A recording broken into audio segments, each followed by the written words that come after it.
प्रार्थना मेरा समभाव समदृष्टि की पढ़ाई व बुढ़ाई करने के पीछे मुख्य उद्देश्य है अपने यथार्थ में बने रहने हेतु आत्मज्ञान द्वारा मन वचन कर्म से आत्मभाव अनुसार हर प्राणी के प्रति परमात्म दृष्टि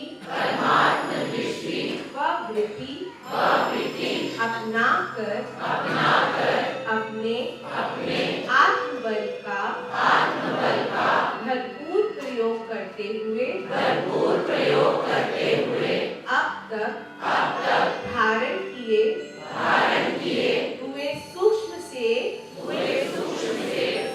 दोषों का निवारण कर श्रेष्ठ विद्वान गुणवान बलवान धनवान बुद्धिमान व ज्ञानवान बन सज्जन भाव का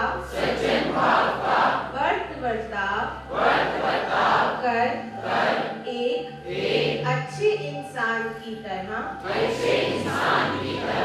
जीवन जीने के योग्य बनना। मैं जानता हूँ कि यही युक्ति ही मेरे हृदय में शांति रूपा शक्ति द्वारा मुझे सदा हर विकृति व अमंगल से रक्षित रखने का अचूक हथियार है।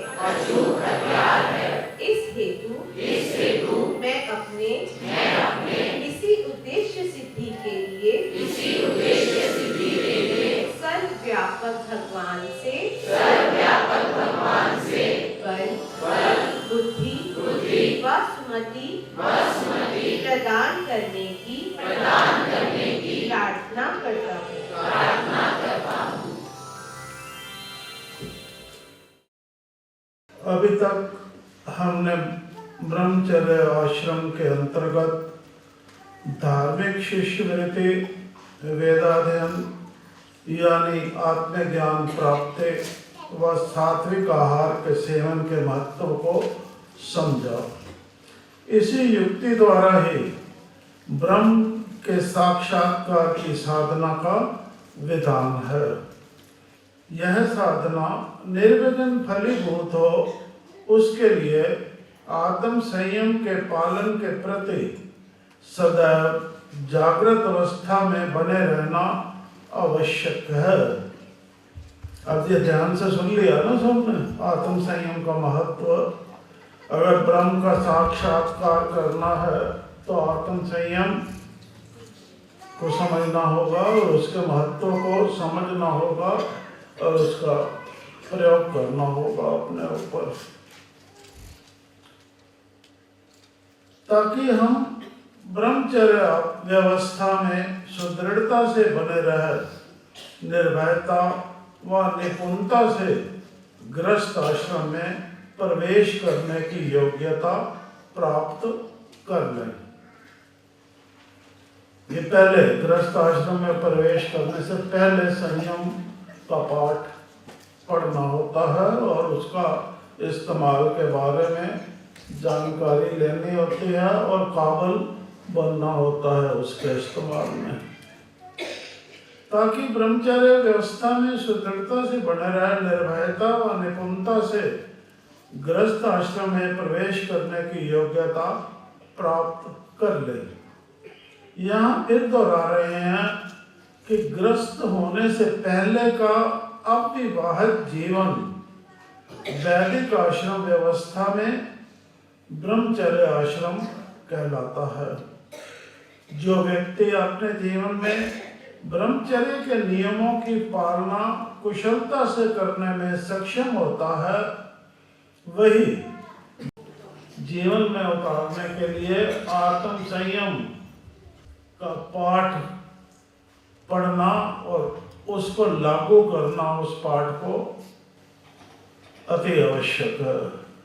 सफलता तभी प्राप्त होती है, वरना नहीं हो सकते। तो जब आत्म संयम नहीं रहता तो हम शांत नहीं रह पाते, क्रोधित जल्दी हो जाते हैं। और क्रोध जब आता है तो हमें अपने दिल और दिमाग पर काबू नहीं रहता। जो व्यक्ति अपने जीवन में ब्रह्मचर्य के नियमों की पालना कुशलता से करने में सक्षम होता है, वही ब्रह्म होने की अवस्था यानी विचार ईश्वर है अपना आप के भाव को आत्म संयम द्वारा जीवन में यथा उतार सकता है। याद रखो, ब्रह्म ज्ञानी ही श्रेष्ठता का प्रतीक होता है।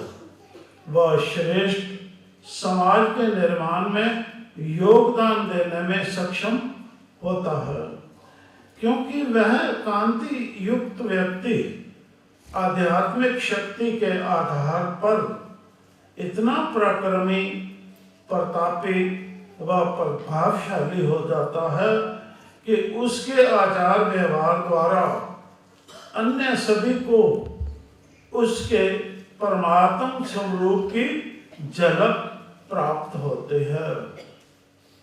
उसके व्यवहार से परमात्मा का व्यवहार झलकता है। तो इसका मतलब है कि वो अपने असलियत स्वरूप में स्थित बना रहा है। पहले तो बोध करता है आत्म ज्ञान द्वारा, फिर उसमें स्थित रहता है और स्थित रहते हुए वही व्यवहार अपनाता है। झलक प्राप्त होती है, परमात्म स्वरूप की झलक प्राप्त होती है। वही ब्रह्म व जगत संबंधी सत्य जानने वाला गृहस्थ आश्रम में प्रवेश करने से पहले निज पर विधिवत आत्म संयम रूपी अंकुश, निज पर आत्म संयम रूपी अंकुश रखने में प्रवीणता प्राप्त करना आवश्यक समझता है। ये पालना में भी आ जाता है। अब बच्चा तो नहीं समझता, माता पिता को उसको वो रास्ता दिखाना होता है ताकि वह भूलकर भी किसी प्रभाव के कारण गृहस्थ आश्रम में विचरते हुए भूलकर भी किसी प्रभाव के कारण गृहस्थ आश्रम में ब्रह्म भाव के विपरीत, क्या कहा हमने, भूलकर भी गृहस्थ आश्रम में विचरते हुए ब्रह्म भाव के विपरीत आचार व्यवहार अपनाकर द्वि द्वेष जैसे विकारी भाव ना अपना बैठे। तो कितना आत्म संयम द्वारा सरल हो जाता है गृहस्थ आश्रम को, जैसे सतयुगी घर बनाना, ठीक से निभाना कितना सरल हो जाता है आत्म संयम द्वारा।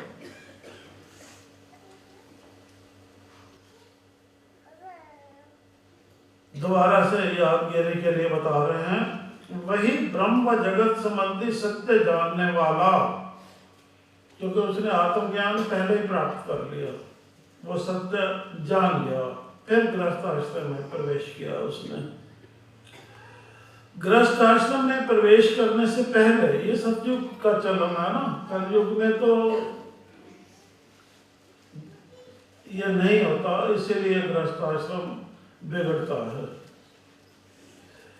गृहस्थ आश्रम में प्रवेश करने से पहले निज पर विधिवत आत्म संयम रूपी अंकुश रखने में प्रवीणता प्राप्त करना आवश्यक समझता है, ताकि वह भूलकर भी किसी प्रभाव के कारण गृहस्थ आश्रम में ब्रह्म भाव के विपरीत, अब ब्रह्म भाव क्या है?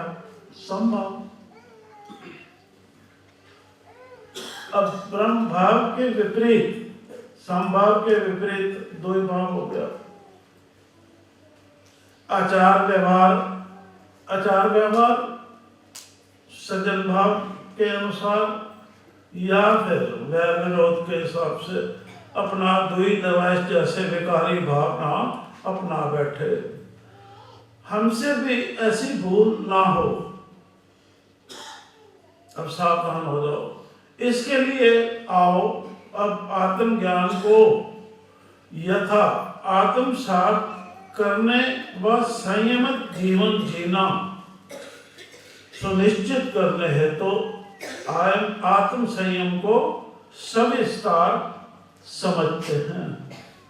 अब ये गायकी में चलेगा, आपने भी गाना है साथ और समझते जाना है कि हमने इसका हमें लाभ क्या है, इसको उतारना कैसे है।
तो संयम का समझ आया कि क्या लाभ है हमें, संयम अपनाने से क्या होता है, सब कुछ ठीक हो जाता है। इसकी जो क्रिया होती है ना संयम अपनाने के, आत्मनिरीक्षण द्वारा होती है। आत्मनिरीक्षण तक करते हुए अपने भावों के नकारात्मकता सकारात्मकता परखने होते हैं। तो उस परख में जो दोष नजर आए वो संयम द्वारा अंकुश रखना होता है तो दोबारा से वो ना हो बनते। इतनी सी तो बात है। जो इतना ही कर लेता है वो सब कुछ कर लेता है। ठीक है, तो सारे काम सिद्ध हो जाते हैं, खुद का शासक खुद बन जाता है। वहां फिर बड़े छोटे का सवाल नहीं बनता। सो आत्म संयम शब्द दो शब्दों के योग से बना है, यथा आत्म प्लस संयम। कौन कौन से? आत्म प्लस संयम। यहाँ आत्म का अर्थ है आत्मा से संबंधित, अर्थात स्वयं का और संयम का अर्थ है खुद को खुद के वश में रखना। आत्म का क्या अर्थ है? आत्मा से संबंधित,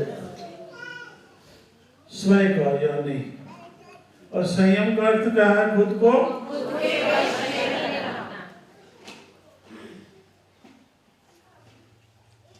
हमें वश में मत रखो ना अपने, या आप हमारे वश में मत रहो ना। आप अपना समय बर्बाद करो हमें वश में रखने का, ना हम आपको वश में रखने का। ऐसे ही परिवारों में होता है।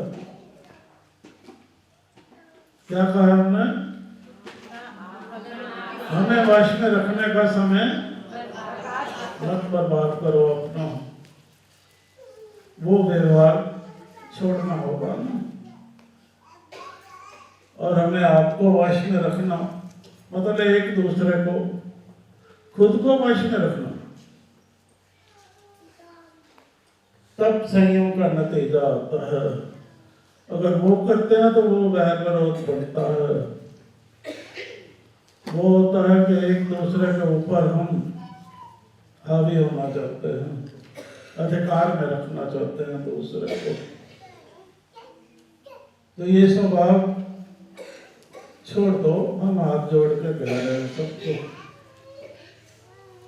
यहाँ आत्म का अर्थ है आत्मा से संबंधित अर्थात स्वयं का, और संयम का अर्थ है खुद को खुद के वश में रखना। यानी समय, या हम कह सकते हैं कि आत्म बल द्वारा निस्वार्थ भाव से खुद पर उचित रूप से नियंत्रण रखना, उचित रूप से, ताकि हमारे मन मस्तिष्क की व शारीरिक शुद्धता एक रस बनी रहे व उस अनुकूल हृदयगत वातावरण में हम यथार्थ रूप से व स्पष्टता से जीवन जी सकें। यही तरीका है कि हम यथार्थता से जीवन जीने योग्य बन सकते हैं और स्पष्टता से जीवन जी सकते हैं। इसलिए हमारे लिए बनता है कि आध्यात्मिक ज्ञान प्राप्त कर अपने स्वरूप व बल, आध्यात्मिक ज्ञान प्राप्त कर अपने स्वरूप व बल दोनों को पूर्णतः जाने और आत्मीयता यानी अपनेपन के भाव से हर प्राणी के प्रति परमात्मा दृष्टि रखें। सर्वव्यापक भगवान, यह शुद्ध चरित्र यानी सदाचारी बनने हेतु नितांत आवश्यक है। याद रखो कि हमें इस क्रिया के कुशलतम प्रयोग द्वारा ब्रह्मनिष्ठ यानी जगत में विचरते हुए अपना ध्यान सदा ब्रह्म में लीन रखना सुनिश्चित करना है। इस क्रिया द्वारा हम यह आसानी से कर सकते हैं, ताकि हमारे हृदय का वातावरण सदैव निर्मलता को प्राप्त रहे और हम जीवन में जो भी करें वह फल की इच्छा से रहित होकर परमात्मा के प्रति समर्पण भाव से करें। यह निष्कामता है। नहीं, निष्कामी बनने के लिए ऐसा चलन अपनाना आवश्यक है।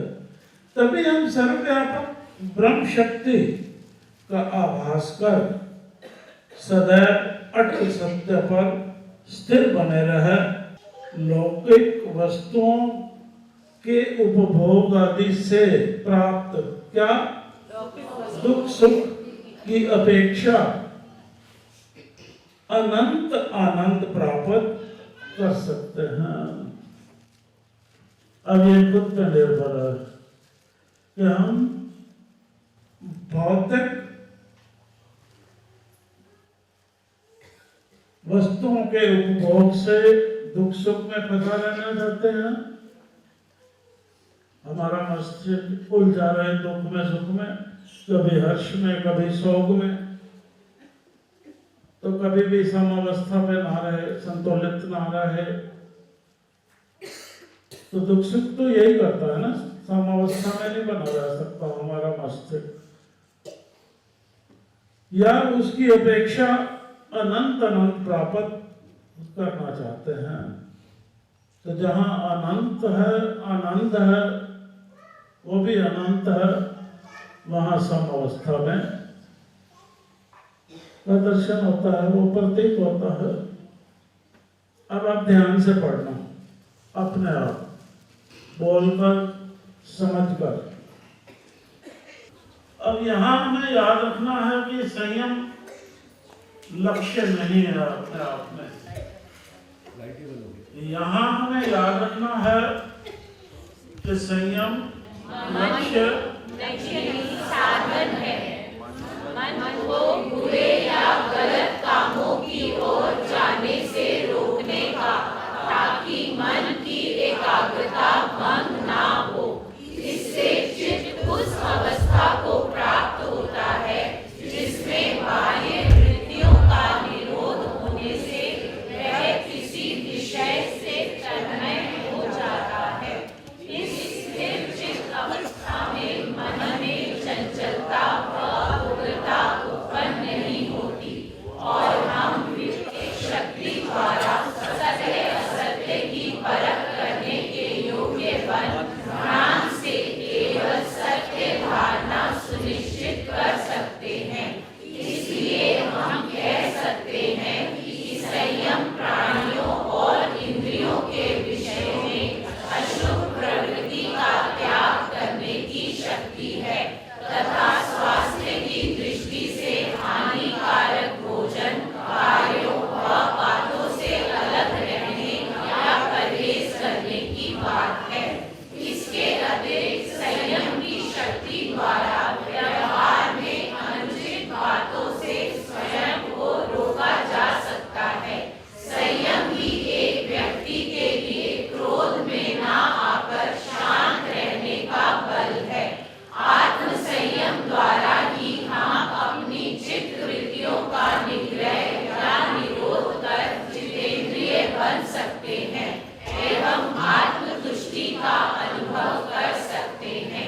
हम कह सकते हैं कि अगर हम सांसारिक बंधनों यानी दोषों में फंस रोगों, कर्म भोगों, भ्रष्टता, व्यभिचार, पराजय व विनाश से बच जीवन में विजयी होना चाहते हैं तो हमें स्वच्छंद प्रवृत्ति यानी मन का संयम शक्ति द्वारा दमन करना सुनिश्चित करना होगा। हमें अपनी शारीरिक, मानसिक व आत्मिक स्वस्थता के लिए संयम पूर्वक सात्विक आहार और सात्विक ज्ञान धारणा के प्रति सचेत रहना अति अनिवार्य है, क्योंकि इसकी विपरीतता वाद विवाद में फंसने व पराजय या अपमान का हेतु बनती है। ऐसा किसी के साथ ना हो, इस हेतु जान लो कि यह मात्र आत्म संयम के प्रतिबंध द्वारा ही संभव है। याद रखो, आत्म संयम यानी अपनी इंद्रियों और मन को वश में रखने वाला व्यक्ति ही आत्मबोध द्वारा अपनी योग्यता और शक्ति पर विश्वास रखते हुए अपना सुधार कर खुद पर खुद शासन करने की योग्यता प्राप्त कर सकता है और अपने निज यथार्थ स्वरूप को विकृतियों से बचाए रख सकता है। अब हम आपसे पूछते हैं, आपने ठीक से पढ़ा या नहीं पढ़ा? संयम अपने आप में हमारा लक्ष्य है, क्या है? साधन है। साधन है। किस चीज के लिए? हाँ? मन को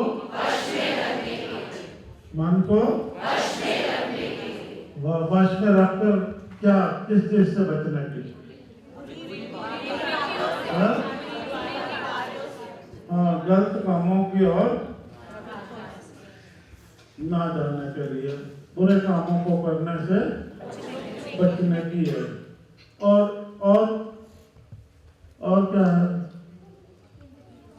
मन को एकाग्र रखने के लिए है। तो एक दफा हम बोल रहे हैं इसको, यहाँ हमें याद रखना है कि संयम लक्ष्य नहीं, साधन है। मन को बुरे या गलत कामों की ओर जाने से रोकने का, ताकि मन की एकाग्रता भंग ना हो। इससे चित्त उस अवस्था को प्राप्त होता है जिसमें बाह्य वृत्तियों का निरोध होने से वह किसी विषय से तन्मय हो जाता है। इस स्थिर चित्त अवस्था में मन में चंचलता व उग्रता उत्पन्न नहीं होते। क्या होता है? और हम विवेक शक्ति द्वारा सत्य असत्य की परख करने के योग्य बन ध्यान से केवल सत्य धारणा सुनिश्चित कर सकते हैं। इसलिए हम कह सकते हैं कि संयम प्राणियों और इंद्रियों के विषय में अशुभ प्रवृत्ति का त्याग करने की शक्ति है तथा स्वास्थ्य की दृष्टि से, सेहत की दृष्टि, स्वास्थ्य की दृष्टि से हानिकारक भोजन, कार्यों व बातों से अलग रहने या परहेज करने की बात है। तो ये कर लेना है सबको। हानिकारक बातें नहीं करनी, हानिकारक बातें नहीं सोचनी और हानिकारक बातें नहीं बोलनी, ये परहेज करना। क्योंकि पहले भी कह रहे हैं, पर हम देख रहे हैं, आगे आगे वालों को भी देख रहे हैं, वो अपने स्वभाव छोड़ नहीं पा रहे। पर हिम्मत तो दिखानी होगी ना। इसके अतिरिक्त संयम की शक्ति द्वारा व्यवहार में अनुचित बातों से स्वयं को रोका जा सकता है। संयम ही एक व्यक्ति के लिए क्रोध में न आकर शांत रहने का बल है। अब इस पे अपनी पकड़ रखनी है, क्योंकि क्रोध में आवे तो अनुचित बातें फिर मुंह से निकलती हैं, फिर सुननी भी पड़ती हैं कई दफा। तो सुननी पड़ती हैं तो हम बौखला जाते हैं। आत्म संयम द्वारा ही हम अपनी चित्त वृत्तियों का निग्रह या निरोध कर जितेंद्रिय बन सकते हैं एवं आत्मतुष्टि का अनुभव कर सकते हैं। हम कह सकते हैं कि अगर हम सांसारिक बंधनों यानी दोषों में फंसे रोगों, कर्म भोगों, भ्रत्सना, व्यभिचार, पराजय व विनाश से बच जीवन में विजयी होना चाहते हैं, विनाश से बचना चाहते हैं, तो जीवन में विजयी होना चाहते हैं, तो हमें स्वच्छंद प्रवृत्ति। अब स्वच्छंद प्रवृत्ति क्या होती है? बोलो।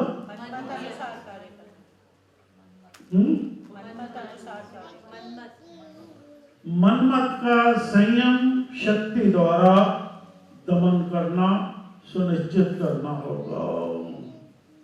तब हमारी आत्मज्ञान को सुनने में, समझने में, व्यवहार में लाने में दिलचस्पी पैदा होगी। अगर मनमत का संयम शक्ति द्वारा दमन, मनमत का दमन नहीं होता तो तर्क आता है, आत्मज्ञान में रुचि नहीं बनते। कुतर्क जो होता है ना, वो उलझन में फंसा देता है, रोकता है। तो सो हमें मनमत का संयम शक्ति द्वारा क्या करना है? कभी भी अंदर से उठे, क्योंकि स्वभाव में ढल चुका है ना, तो उठेगा, तर्क उठने की यत्न करेगा, स्वभाव में आ चुका है, और उसको रोकना है। नहीं तो धारणा, सत्य धारणा में विघ्न पैदा हो जाता है, होते ही नहीं वो। तो क्या हो गया, हमारा समय व्यर्थ जाता है। सत्संग में आकर भी, क्लास में आकर भी ये समय व्यर्थ गंवाने वाली बात होती है।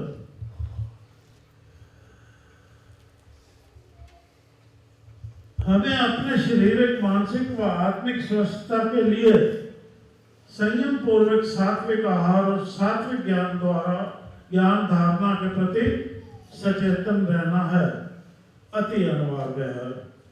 क्योंकि इसकी विपरीतता, जो पहले कह रहे हैं, वाद विवाद में फंसने व प्रलय व या अपमान का हेतु बनती है। प्रलय होती है जब हम वाद विवाद हैं, तो हम हार रहे हैं, हमारी बुद्धि कमजोर है, सत्य बात को पकड़ने के योग्य नहीं है, तो हम हारे हुए इंसान हैं, चाहे जो मर्जी बातें बना रहे हैं। ऐसा किसी के साथ ना हो, इस हेतु जान लो कि यह मात्र आत्म संयम के प्रतिबंध द्वारा ही संभव है। याद रखो, आत्म संयम यानी अपनी इंद्रियों और मन को वश में रखने वाला व्यक्ति ही आत्मबोध द्वारा अपनी योग्यता और शक्ति पर दृढ़ विश्वास रखते हुए, योग्यता और शक्ति पर दृढ़ विश्वास रखते हुए वो सत्य कहता जाता है, कोई सुने या ना सुने, कोई अपनाए या ना अपनाए, उसको दृढ़ विश्वास होता है अपने बल पर, अपनी शक्ति पर, कि सत्य सदा विजयी होता है।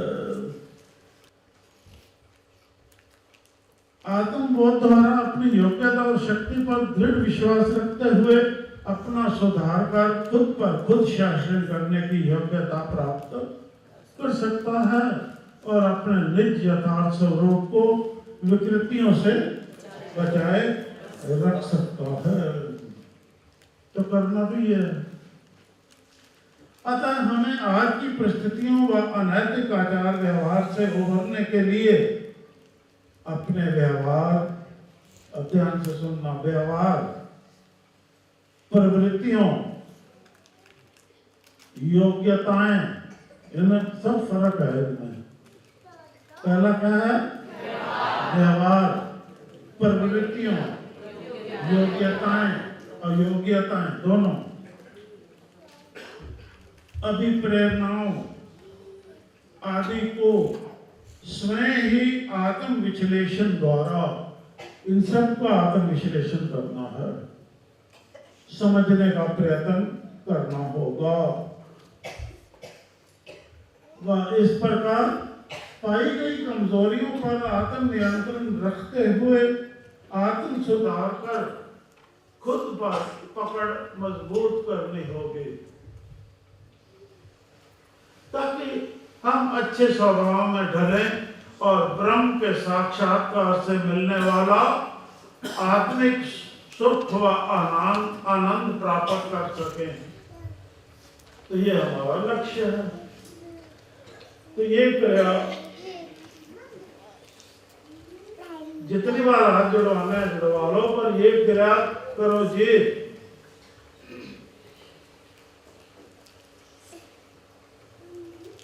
इसी में ही एकता है, शांति है। नहीं तो आगे बढ़ना मुश्किल हो जाता है, नहीं तो शुभ काम में बाधा बनती है, तो हम बाधा के हेतु होते हैं। तो इस क्रिया को करना आरंभ कर दो। इस पे कोई अपने अंदर तर्क वितर्क मत करो।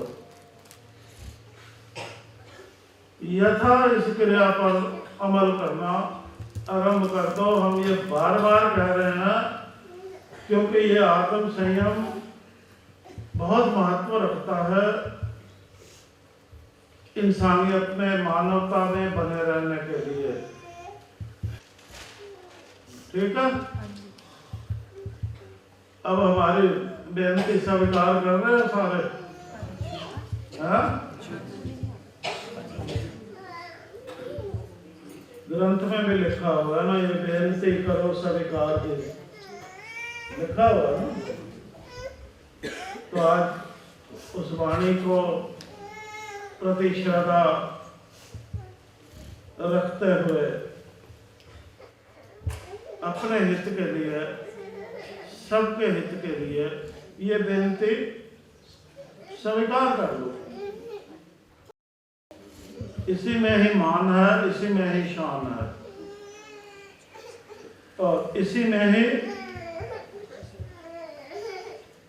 हर एक के मानव, हकीकत में मानव होने की पहचान है।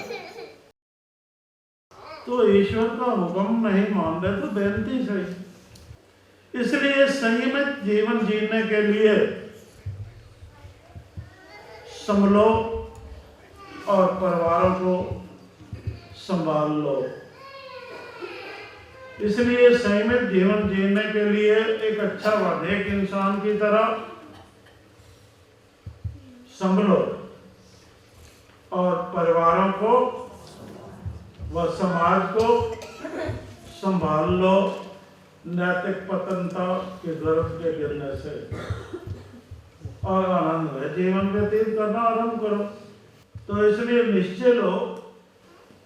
तो आओ अब सब मिलकर संयम अपनाएंगे।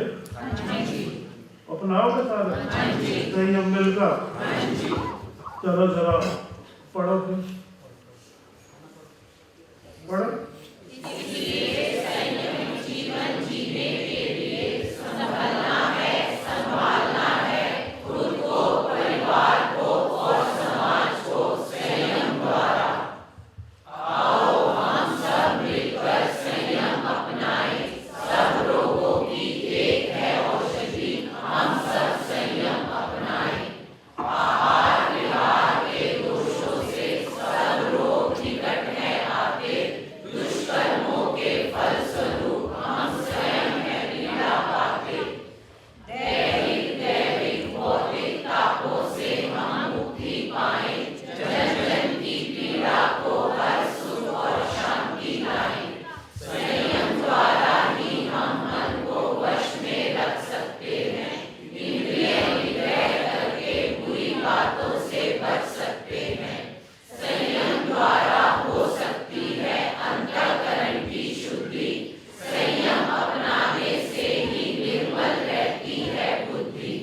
निष्काम भाव से सेवा कर हम धर्म परायण बन जाएं, जन जन को आनंदित कर हम परोपकारी बन जाएं। खान पान संयमित, शब्द भी हो संयमित, आचार भी हो संयमित, विचार भी हो संयमित। अपना प्रारब्ध हम स्वयं ही बनाएं, अपना प्रारब्ध हम स्वयं ही बनाएं। आओ संकल्प लें, संभलना है, संभालना है खुद को, परिवार को और समाज को संयम द्वारा। हाँ, संयम द्वारा। एक काहे के लिए अपनाना संयम? क्योंकि परिवार और अपनी प्रारब्ध बनाने के लिए। काहे के लिए? हाँ, अपनी प्रारब्ध। कैसे? संयम द्वारा। किसको संभाल कर? पहले किसको? फिर सो आओ संकल्प ले, संभालना है,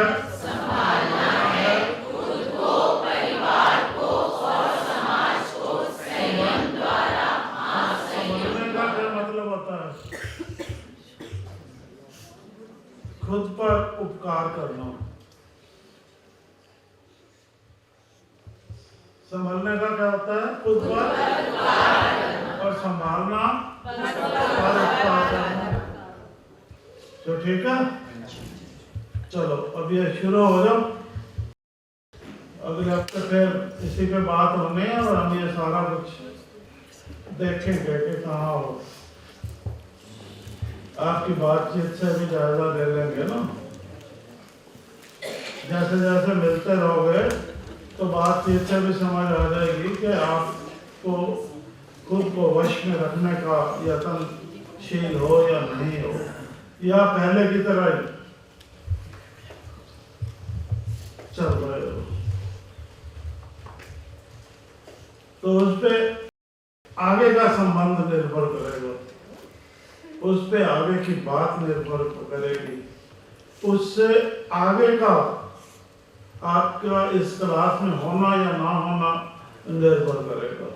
ये याद रखना। बहुत चेतावनियां दे चुके हैं।